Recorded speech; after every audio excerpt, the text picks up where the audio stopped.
Today's session will be recorded, and it's now being recorded. Good morning, everybody. Welcome to our pop-up Landcare Checks-In, where we will be discussing the updated Community Stewardship Grant Guidelines. So if you haven't seen my face before, my name's Eve. I'm the Member Services Manager here at the WA Landcare Network. We thank you for making the time to be with us this morning at such short notice. And I just wanted to extend a welcome to our Comms Officer, Caroline, who's here with us today. But before we get started, I would like to acknowledge that I live and work on Whadjuk Noongar Butcher, and I would like to pay my respects to elders past and present. I extend a deep respect to all Aboriginal and Torres Strait Islanders on the call today, and I acknowledge their ongoing connection to land, sea and sky as the world's oldest continuing living culture. Please feel free to acknowledge what country you are on in the chat function. So today we have Deb Slater-Lee from State NRM with us, and I'm sure for a lot of us, Deb needs no introduction. But for those who don't know Deb, she's worked in the ecological NRM space for the past 25 years. Her background is marine science with a specialty in elasmo branches, which are sharks and rays. But she has since broadened her interests beyond the salty. After a good stint working around the beautiful Great Barrier Reef, she headed home to WA, where she worked at South Coast NRM as the Monitoring and Evaluation Coordinator, before moving to Perth to lead the principal funding body for community landcare, the State NRM Program with the WA State Government. And she's still here. So the culmination of these experiences have given Deb a strong understanding of the critical role of community and the critical role that volunteers play in supporting conservation initiatives. And she is a passionate advocate for environmental conservation at a grassroots level. She's also passionate about her dog, traveling and wine. Now I'm going to hand over to Deb. Thank you so much for joining us today. Thank you, Eve, for that very lovely intro. Hey, can everyone see my screen? Mm-hmm. Oh, perfect. Okay, good. I had issue for those of you who attended the storytelling thing. I had just giant issues with the tech. How could we forget? My God, it was awful. But anyway, I think I'm on it now. Right. Yeah, looks perfect. Now, I've got a presentation. Good morning, everyone. I would also like to acknowledge our traditional owners, and I won't repeat. I think the acknowledgement of country that Eve just did was perfect. So I have a presentation today, but I'm going to fly through it as much as possible. At the end part of this is also my colleague Alyssa Forbes, who looks after the feral cat management grants.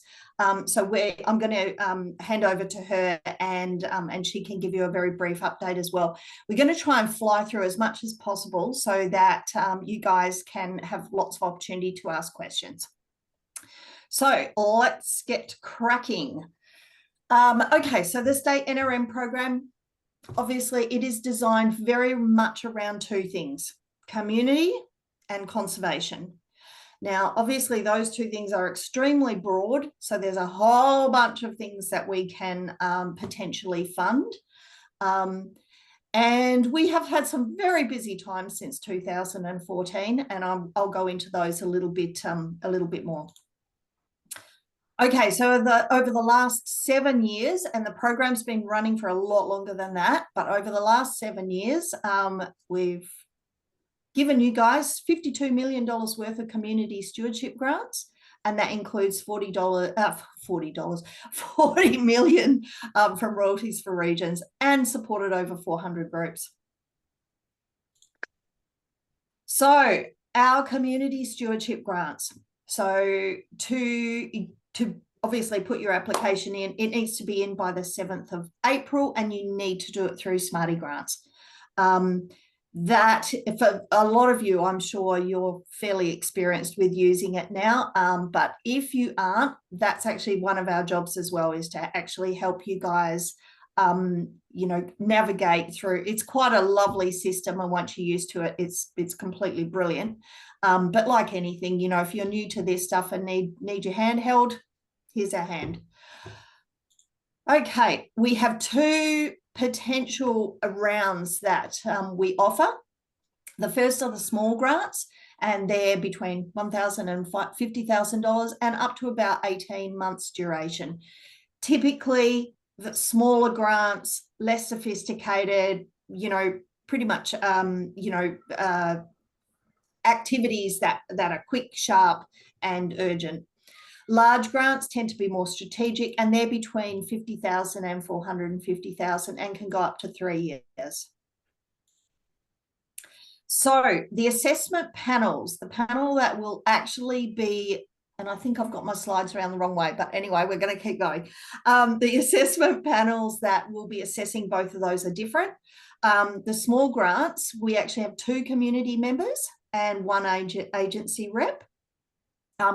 That is typically a more nimble and more community focused assessment panel. The large assessment panel, however, is a little bit more formalized. We have the 3 NRM ministers, which are the Minister for Water, Environment and Agriculture.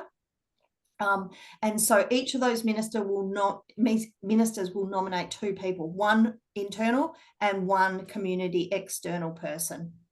To both of those panels, we also have a few reference groups for things like, for instance, regenerative agriculture that, is a really emerging and broad subject that we don't necessarily have the full suite of knowledge and skills to understand. So we will outsource advice from those various reference groups as needed.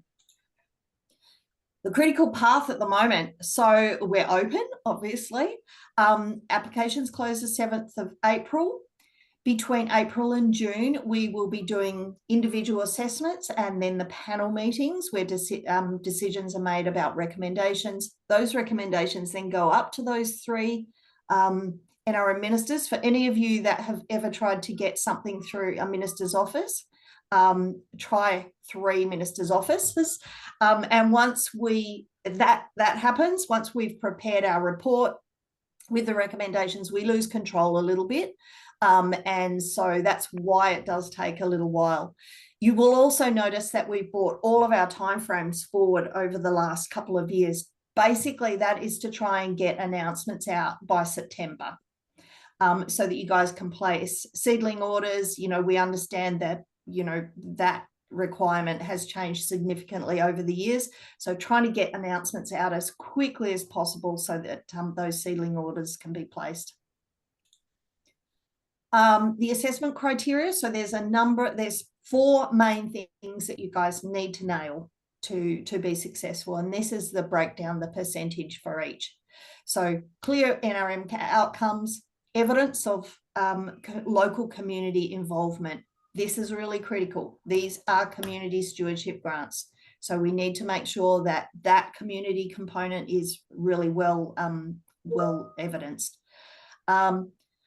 A reasonable and well justified funding request. So that's where your budget comes in. Is this reasonable for what you're actually applying for?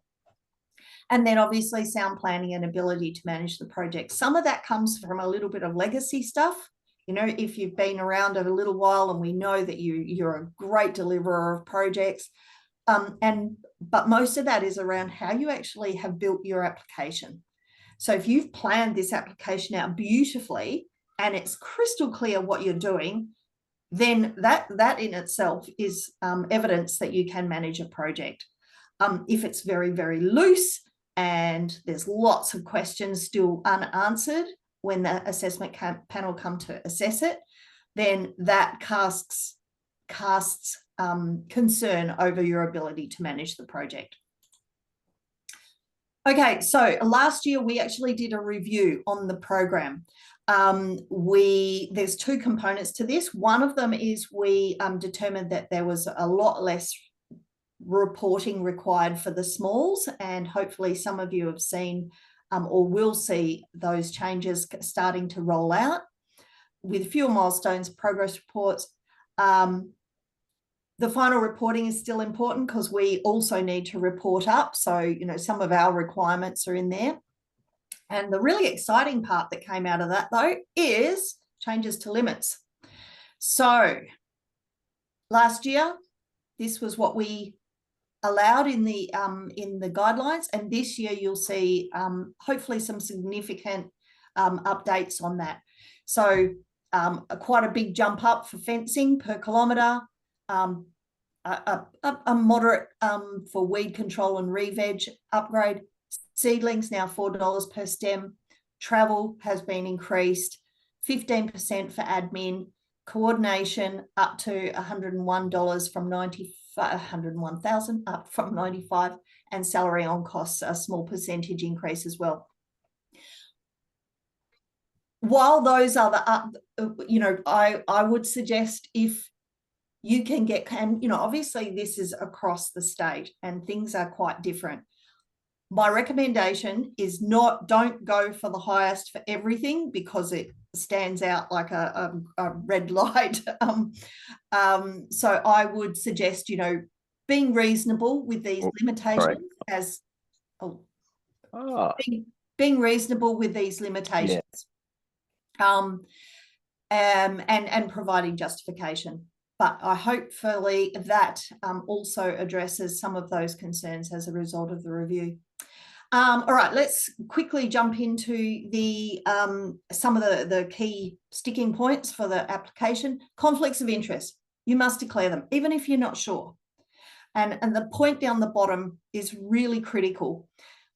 Any conflict of interest will not actually prevent you from your application from being considered. But if you don't, it will. And that's happened a few times. Amazing applications, really great. Just an oversight by the applicant who didn't declare, and all of a sudden it's ineligible. So yeah, even if you're not sure, make sure you do fill out that conflict of interest form. If there aren't any, that's also fine. But yeah, just if you're not quite sure, that little thing goes, is it? Put it in. We'll look at that and go, yeah, that's fine. All right, now telling your story. This part is really important. And some of you might have attended the WALN checks in, I think that's what it's called, Eve, the storytelling webinar the other day. And some of this will be familiar to you. So, but the really important thing is that grants are competitive. You're competing against other people. And as much as I don't like that, it's what we have to deal with. And storytelling, good storytelling, is the difference between your application being successful and not being successful. All right, I want you to picture this. There's 6 assessment panel members, over, sometimes up to 150 applications that need to be assessed. 10 o'clock at night, if I read an application that is just a delight to read, that tells me the story, that I'm actually emotionally engaged in, you've woken me up. So it's actually really, really important to get better at actually telling those stories. And the other beautiful thing it does is it actually weaves together all the stuff you want to say. So some of those things are, being able to build that compelling story, set the scene. You need to remember that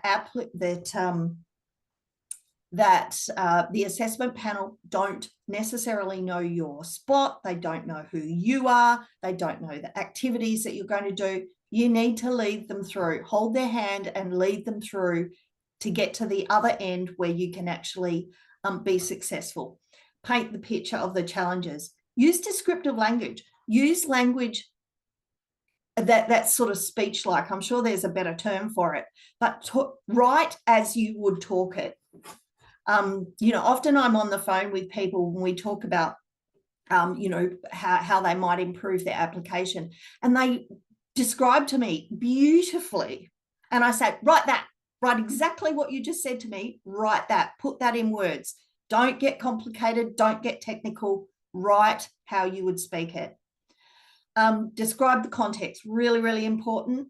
And so in which your organisation sits as well as where this project sits. So you're sort of building those layers of context. And then supporting data and evidence. So you've actually built the story. Now we actually ground it with evidence.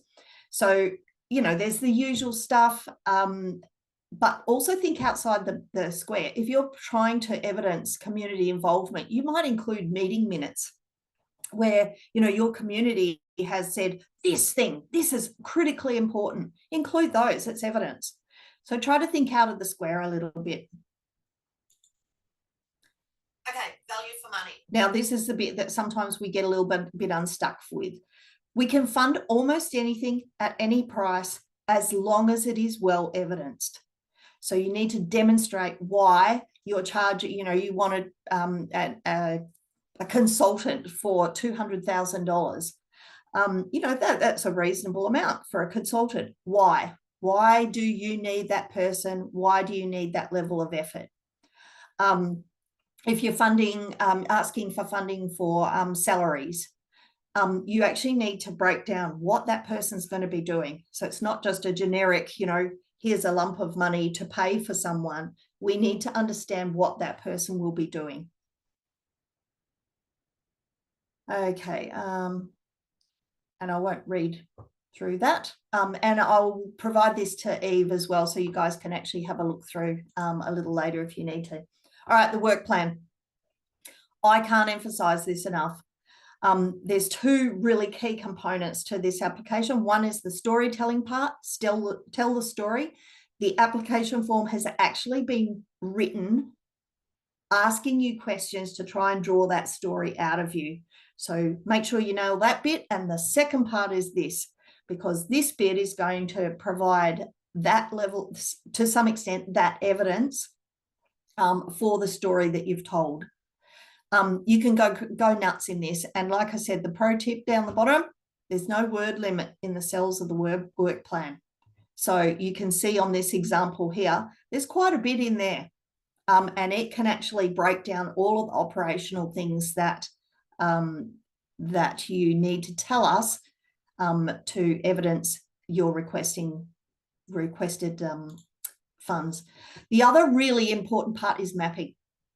Mapping, if a good map, when you actually see a good map, it tells that, that whole old saying, picture tells 1,000 words.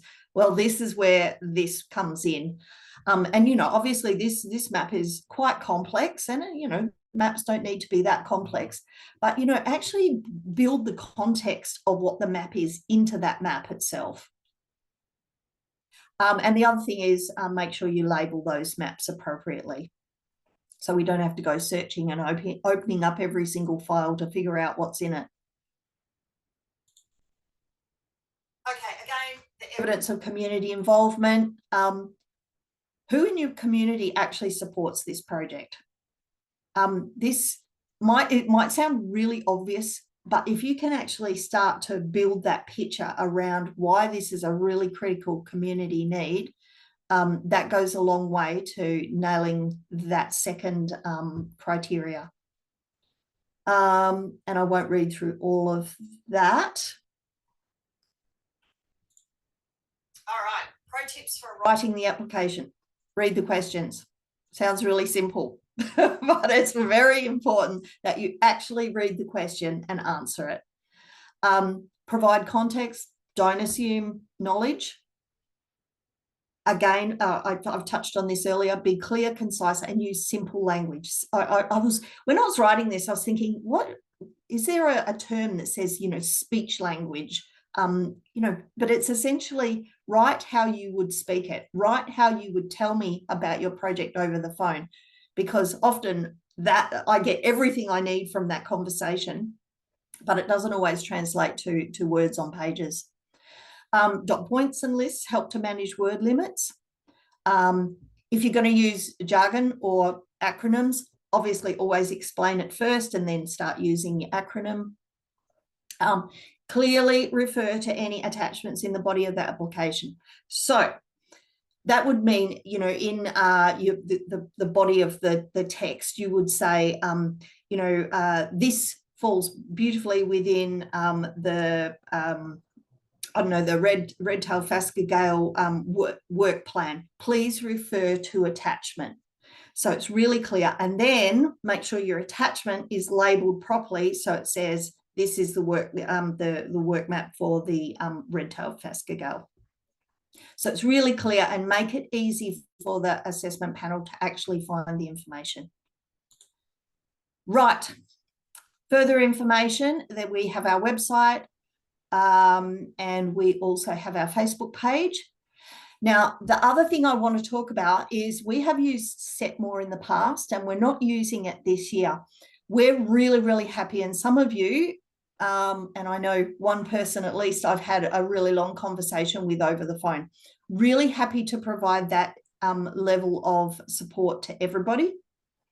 So if you want an individual session, just reach out to the State NRM team and we can arrange a date and time. If you're asking for feedback on on a draft application, make sure you provide that to us in advance so that we can actually have a look at it first.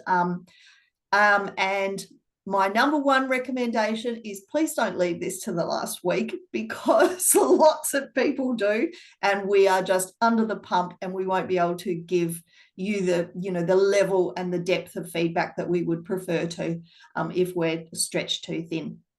So earlier the better, and you can have multiple attempts too. If you want to have an early conversation and then a later one, that's all fine.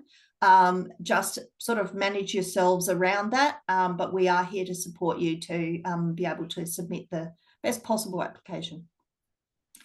So I'm going to hand over now to Alyssa, my colleague, the amazing Alyssa, and I will, she will do something like this to me so I can move the slides along.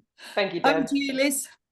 Yeah, lovely. Thank you, Deb. Yeah, so sorry, people, if you see me putting my hand up like that, it's just I'm asking Deb to move the screens along rather than do the technical thing and we stuff something up. So thank you, Deb. So yes, I'm the Feral Cat Management Grants Coordinator for the State NRM Program, but I also am an officer for the Community Stewardship Grants. So kind of got a couple of hats on. I won't go over, there's a number of processes and things that are very similar to the community stewardship grants, and Deb's already provided some great information on that. So I'll just focus on obviously things that are pertinent to the feral cat management grants and might be some points of differences to give everyone plenty of time for questions at the end. So the feral cat management grants are designed for community-based, really landscape scale projects that support feral cat management efforts with conservation outcomes towards WA's native fauna. This is a joint collaboration between DPIRD State NRM Office and DBCA. And it's the first round of this was in 2023. So we've had 2 rounds already with $1 million in funding supporting 8 community not-for-profit groups in their feral cat management projects so far. This program is a 4-year program, so it has a total funding of $2 million. And this current or upcoming 2025 has $500,000 available. Now, we are getting close to the closing date of these grants. So if you're maybe not quite ready for this grant round, there will be another one in 2026, which will also be $500,000 available. Now, in terms of the eligibility, there is a point of difference for the feral cat management grants, and that is this year we have a requirement that you arrange and complete an online meeting with myself and my counterpart in DBCA, Rowan Hegland. Some of you may know him. He's the Feral Cat Strategy Coordinator, and you have to do this prior to submitting your application for your application to be actually considered for this funding. We can do this because it's a much smaller grant and so we don't have as many proponents. And the aim of that is just to support groups in, giving them some general advice, talking to them about their project and steering them towards a stronger application. And then in regards to the closing date for the feral cat management grants, it is slightly earlier than the community stewardship grants, being the 12 noon on Monday, the 24th of March. However, that's because the grant round actually opened a little bit earlier than the community stewardship grant. So you still people are still able to have the same amount of time. Now, in terms of how many applications you can put in and be successful for in the the feral cat management grants, that is unlimited. So you could be successful for more than one grant. However, obviously we're restricted to $500,000. So that does limit how many you might be successful for. Now, just taking a step back, the feral cat management grants are part of a larger program to deliver the Western Australian feral cat strategy across the state. The strategy sort of sets out WA's government's direction, and it recognises 3 overarching objectives. For your application to be considered for this grant, you have to meet one or more of these objectives.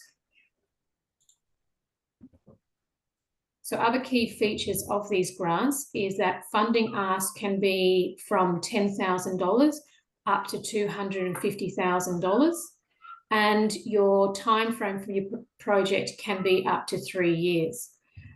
The grants can fund a range of activities, including on-ground works with direct native fauna outcomes, research and development towards improving sort of feral cat management methods and technologies, or activities which improve community capacity and awareness for feral cat management.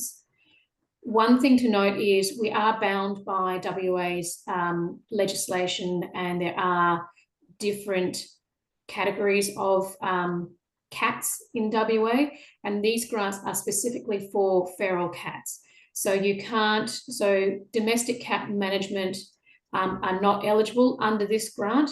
However, I would note that if you are thinking about some domestic cat management with conservation outcomes, you may be eligible under the community stewardship grant. So it might be a better fit for that. So it's just something to think about. Yep, Deb, yep, great. And so these are just break up the words, some photos of activities that may be eligible under the feral cat management grants. Obviously, eradicat baiting, caging, monitoring, use of felixes and floppy top fencing, and workshop and a range of other things. So just like Deb outlined, in line with the community stewardship grants, there has been some changes to the limits that are available. Obviously, I've just selected ones that are relevant to the feral cat management grants. So your travel, administration, coordination, and salary on costs have all been increased. So they're the same. Obviously, the guidelines are a very important part of understanding these grants. So please make sure you have a good read of those for further detail. Now, because a number of the activities and methods around feral cat management are lethal, I do want to sort of stress it's very important to be aware of legislation requirements and also any changes that are occurring. And in your application, really clearly state that understanding and awareness and how you're going to follow and abide by those. So particularly, obviously, animal welfare considerations. And one thing to be really aware of this year is the gun laws in Western Australia are changing, and there's a number of changes occurring on the 31st of March. Now, this actually may even affect your community stewardship application if there is shooting involved in that as well. So I'm working closely with DBCA to sort of find out more information on what that's going to mean. But it is the onus is on you as proponents to do that investigations yourselves and be aware of that and be up to speed on what the limitations may mean. So the assessment of the feral cat management grants, the assessment panel are the same as the large community stewardship grants assessment panel, and they will assess your application based on the 4 weighted selection criteria. But obviously the first selection criteria mentioned here is that the clear methodologies, activities and outcomes and must address one or more of the objectives of the West Australian feral cat management strategy. The other three are very similar to, obviously, the community stewardship grants. And because this is quite a technical area and there are some sensitivities around animal welfare and being aware of baiting and all that sort of thing, the assessment panel do receive advice, technical advice from the Feral Cat Technical Committee. In terms of timeline, it is pretty much the same as the community stewardship grants, although I'd note that unlike the community stewardship grants, this funding comes through from the Minister for the Environment. So the assessment panel recommendations only go up to one minister, which can shorten the time frame of announcements. But when you're planning your application, still base it on that same timeline as the community stewardship grants, but just be aware it could happen earlier, which I think was the case last year. So that's always handy. If you want any further information, the guidelines, who's been successful in the past, what kind of projects there've been, you can find all that information on the State NRM page. If you just look under the Apply for a Feral Cat Management Grant, that also has the link to the Smarty Grants portal to undertake your online form. And just like Deb mentioned, please do reach out to us. There's the SNRMO email there and our office number. And like Deb said, the earlier you can, the better. I think definitely the pre-submission meetings have been really useful, and it's good that we obviously provide that to everybody, so everyone's in the same sort of playing field there. And neither myself nor Rowan are on an assessment panel or the technical committee, so we can't say yay or nays, and we can't influence, I suppose, the assessment panel. So yeah, it's just a nice, free and easy conversation. That's it from me. Awesome. Thank you so much, Alyssa and Deb. It is fantastic actually to hear about all those increases across the board, and I'm sure that's going to be great news for everybody. And just also, I love the level of support that you guys are all willing to provide in those phone calls and the pre-application meetings. I think that's just absolutely fantastic. Just wanted to point to something in the chat quickly. Deb touched on our last LCI, where we had Ella from Katanning Landcare, who some of you may know, Deb, and Gretchen Miller, who's a professional storyteller and podcaster. And we had a fantastic session about crafting compelling stories for funding success. So Caroline's popped the link for the YouTube recording for that session in the chat. And I'd highly recommend watching it because everyone got a lot out of that session. So let's open the floor for Q&A. No question is too big or too small. Just if you've got anything you'd like to add or any questions for Deb and Alyssa, just turn your mic or unmute yourself, sorry, or pop your hand up. Let's have a look.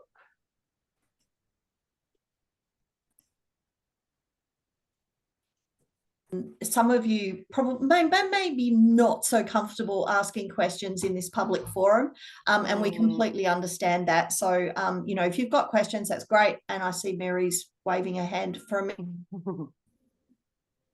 Go for it, Mary.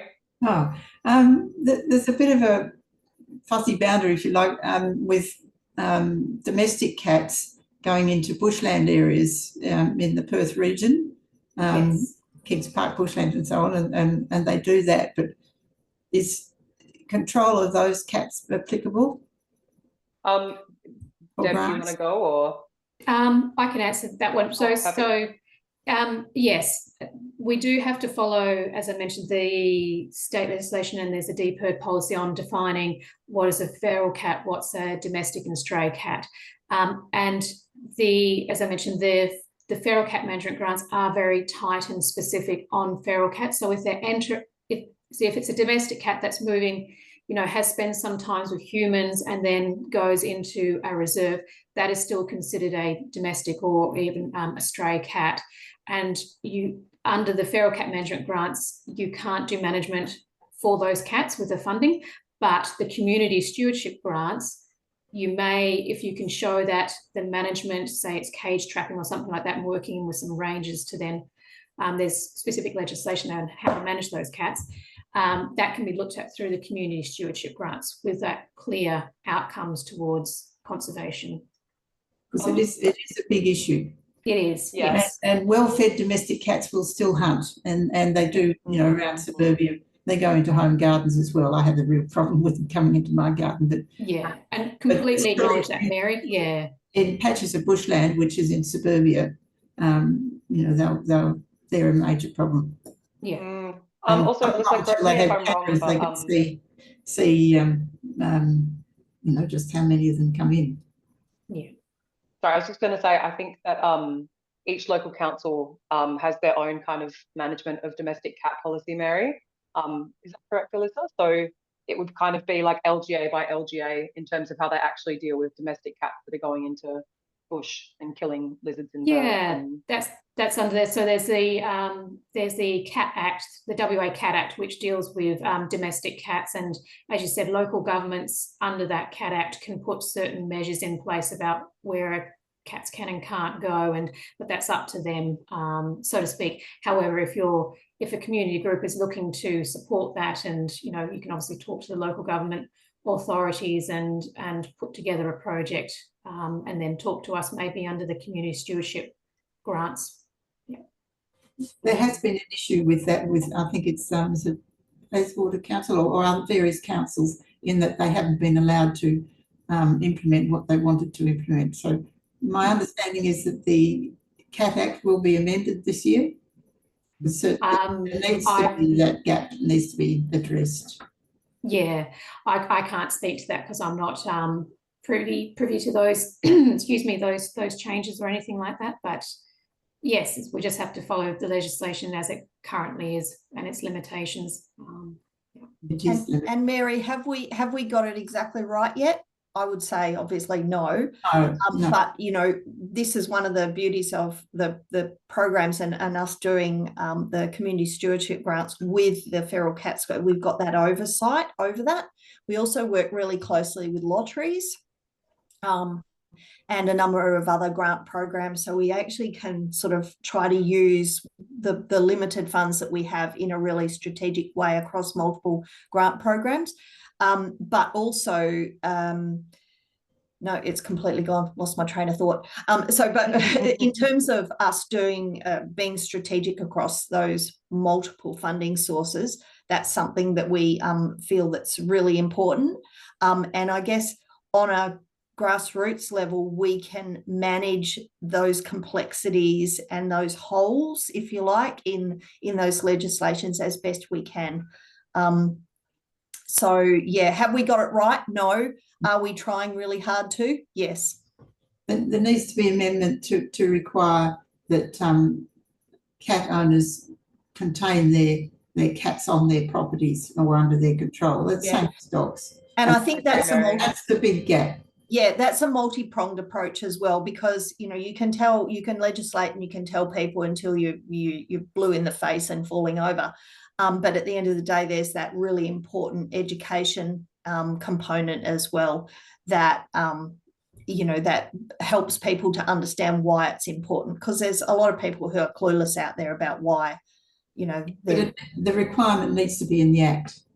Yes, yeah, I understand what you're saying. Yeah. The Act doesn't allow for that in WA like it does in other states at present. So I suppose that's, as community members, that's something you can probably lobby your local governments to push state government to change that Act. And as Deb said, what we're able to work with at present is obviously within the current legislation, but that education and assisting with on-ground activities that can help in that gap at present is what we're able to sort of provide.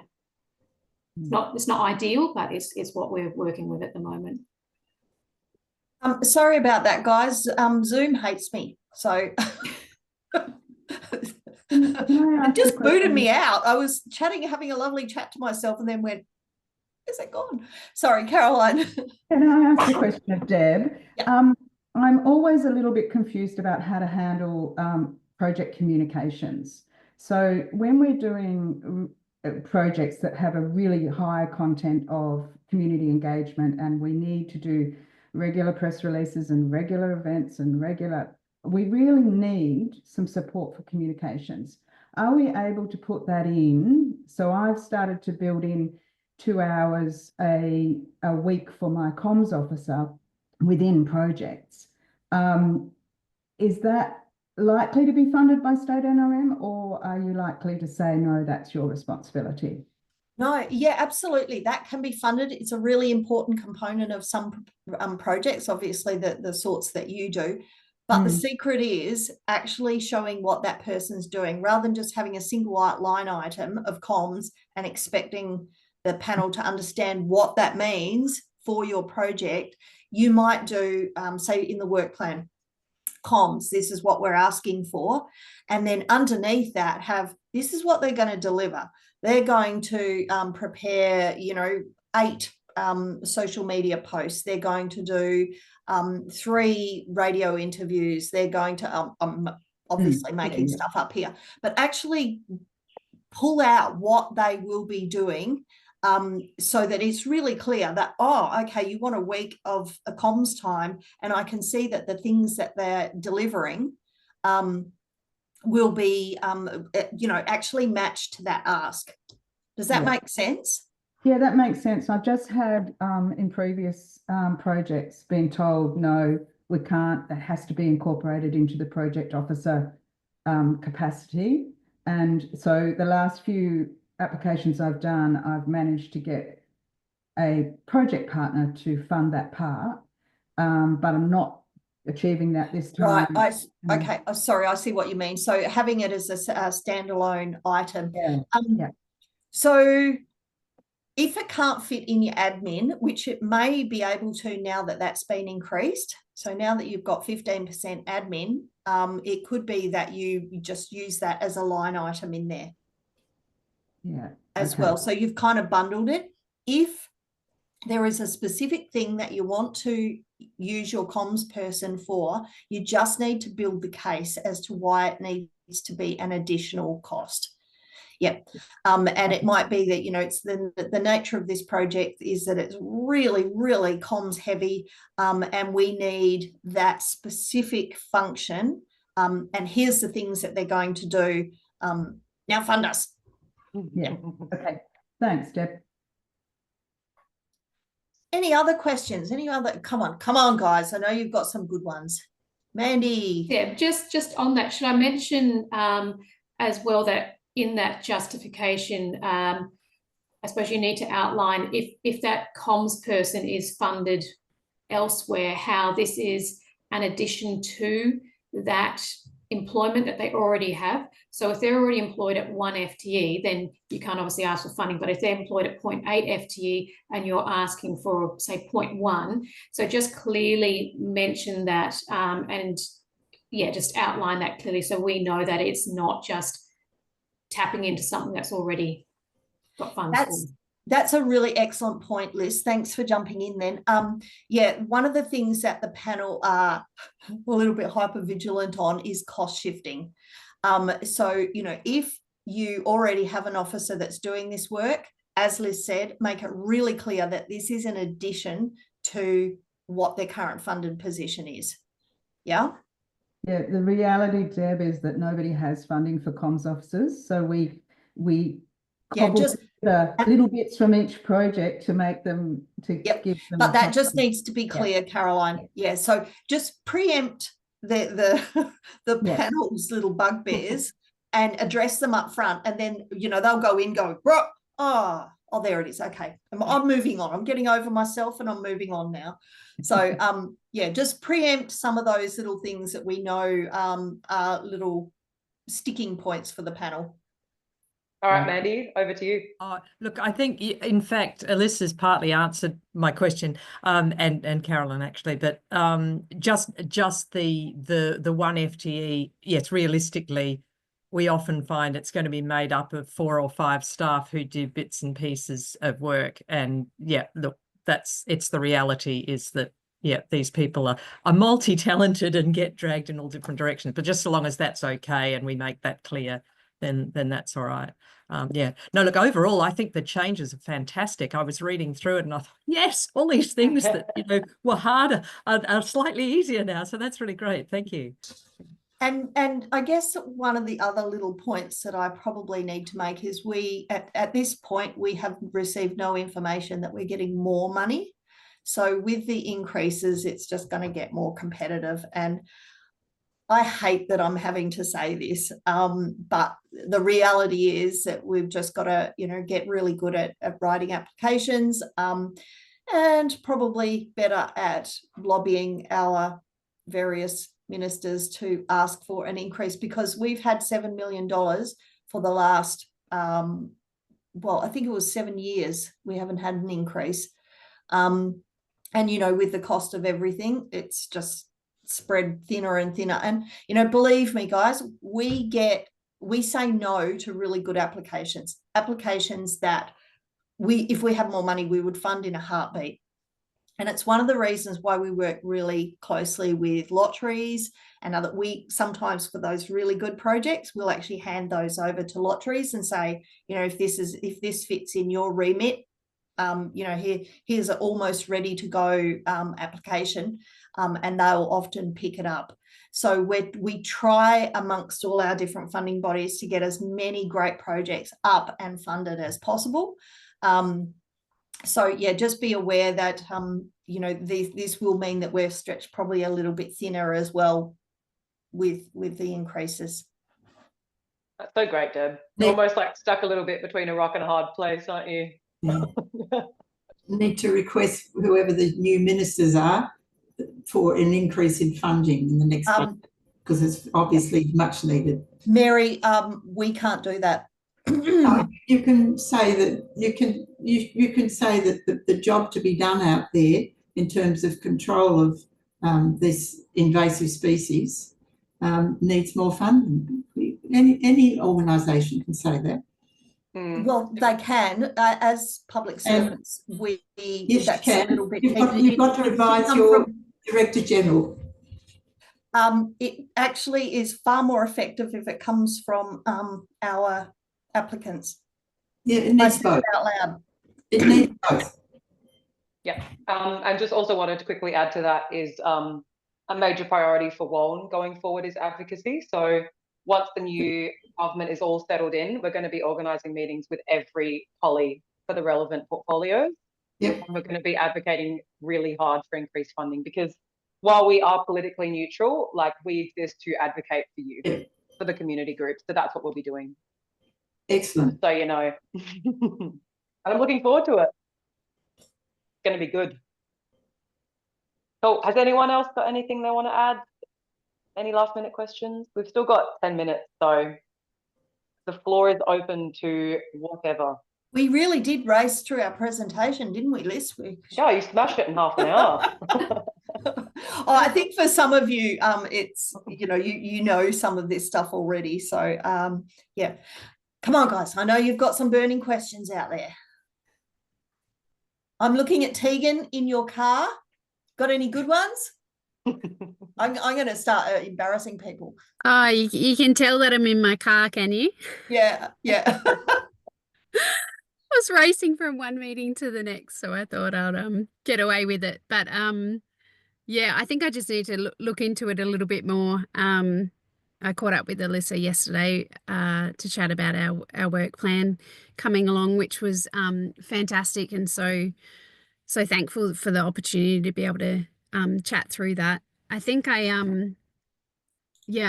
just need to get my head around the consultation with traditional owners, because I know that's changed in the couple of years since I've applied for a state NRM grant. So yeah, I'll have to look through those two main documents and or the two acts that is put in there, and see exactly what we need to do to make sure that we've got the right approvals and things. Yep. And I think a really important point is as well, if the bulk of the work has been done in an application, there's still a few gaps, that's completely okay. We can actually make that a condition of funding. But what we need to see is the bulk of it. And I'm looking at you, Annabelle, who we spent quite a bit of time on the phone a couple of days ago, where we talked about the potential for how they address some of their Aboriginal consultation. And so some of those things, you know, as long as we can see that you've started the process, that you've reached out to people, that you've actually started that. If it's not completely done, completely fine. But we just need to see that initial attempt, because as I said, we can make it a condition of funding, or, you know, and this is probably more relevant for some of that Aboriginal consultation up north. Sometimes some of that consultation takes months and months and months. So we can even make that a milestone, one of your early milestones when we get to contracting. So there's ways around it, but we just need to see that you've started the process. Yeah, thank you, Deb. I actually was going to ask you to outline what we've spoken about, so you beat me to it.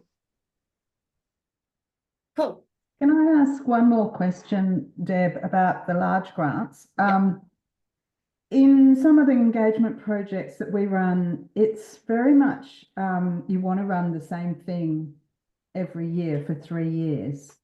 And I tend to stress about the work plan looking different every year. Is that an issue for the large grant assessment panel, that you are actually doing the same thing every year to build on your engagement and build on your, I mean, you might do different on-ground things, but your actual engagement events and your other components are quite similar. Does that matter? No, it doesn't matter at all. I think that's fair and reasonable, but I think it needs to fit in that overarching storytelling in terms of, we're going to be doing this thing for 3 years. At the end, this is what we hope to have achieved. And that, you know, any differences in how you do it, and that might be the small tweak. So it might be, you know, in terms of the words. So in that first year, it might be initial outreach and initial engagement. And then you might say, I'm building on the momentum in the future years. And then, you know, in the final year, you might say, you know, we've building again on the momentum with the eventual intention that this becomes self-sustaining, or, you know, whatever your ultimate end goal is. So maybe just tweak some of the wording in there so that it's still the same activity, still asking for roughly the same amount, but it's just clear how those activities are progressing over the years. Yep, that makes sense. Thank you. Yeah, no worries. Can I make another comment? Sure. Out in the wheat belt, there's a real need for a lot more funding for projects. I mean, there's some really good work being done out there, but you know, there's a huge job to be done. The Bruce Ivers, is it, that's out there? Anyway, there's a big gap there in terms of need for funding. There absolutely is, and I think one of the things that could potentially help is reaching out to those people and working out ways that there's potential to collaborate. So, you know, Bruce Ivers has got his program. Katanning Landcare are just kicking some serious goals. You know, they're doing really, really well out there. And I know that some of the other groups, and I'm looking at you. Shout out to Annabelle. Yeah, I'm looking at you, Annabelle. They're getting a lot of support from Katanning and actually building, you know, basically a regional network, a bigger network around Katanning, who are providing that support. So, you know, it's a perfect example of how you use limited funding and limited resources to actually be more effective in an area. NAC's a really good group. They're doing some amazing stuff. The North Agricultural Catchment Council. What? Sorry, Mary, I missed that. The North Agricultural Catchment Council, NAC, it's called. They do really good stuff. Yeah. Yeah, exactly. So how do you build that network and build that, you know, so you're all supporting each other? And, you know, it just takes time and reaching out to people. They're just for the Northern Wheat Belt. There's the NRM for the Wheat Belt. Yeah. Yep, correct. Oh, Thanks for the promo, Deb. I do have a quick question, if I may. On the assets part of the application form, when we're doing fencing and re-veg with farmers, is that fence classed as an asset? No, because that's included in the landholder No. agreement anyway. Assets are the simple way I explain to people what an asset is. If you can actually pick it up and move it or drive it away, it's an asset. But if it's in the ground, it's not an asset. Yep. Must be on ground assets. Sorry? There must be on ground assets. I mean, vegetation's an asset. No, in terms of the application form and in terms of the rules around assets, that's how we define them. But yeah, different definitions, and you know, certainly all of our bush is an asset, absolutely. But in very specific relation to the application form and how we're using assets and the rules around assets, yeah, different use of the word. Cool. Well, if there's not any more questions, I might wrap her up. Anyone got any final remarks for Deb or Alyssa? Great session, really helpful. Excellent. And I'm sorry, Eve, if I may, you know, I really encourage you as well. You know, if you do want one-on-ones, please reach out and we'll arrange a date and time to be able to sort of, and you know, I know people aren't always comfortable asking questions in a more public forum. So, you know, if you do want those one-on-ones, absolutely reach out and you can ask all those questions that you're not quite sure whether it's a question or whether it's a comment or whatever. Yeah, absolutely. I just wanted to stress also that these are so casual, these little LCIs, you know, and I would encourage everyone to feel comfortable to ask whatever you want, because we're all just here to have a chat as well, which is great. But yeah, I guess like Deb said, we'll send out a little follow-up email, we'll put a survey, and we'll put all of the resources from today. There'll be a recording from today, so if you want to go back and look through anything. And next week we have Courtney Butterworth from DPIRD. She's doing a presentation about polyphagous shot-hole borers for our urban and semi-rural land carers. So we'll be talking about, you know, what is PSHB, first detection and impact, what DPIRD is doing, and we'll touch on the power of citizen science to manage this invasive pest. So there'll be lots of time for Q&A in that one as well, so bring your questions.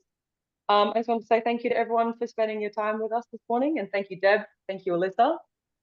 And we'd love to see you at the next LCI and any other events that WALN has. It's always nice to have a chat to everybody and check in. Thank you. Thanks so much. Thank you, everybody. Thank you. Bye. Thanks, guys. Bye. See ya.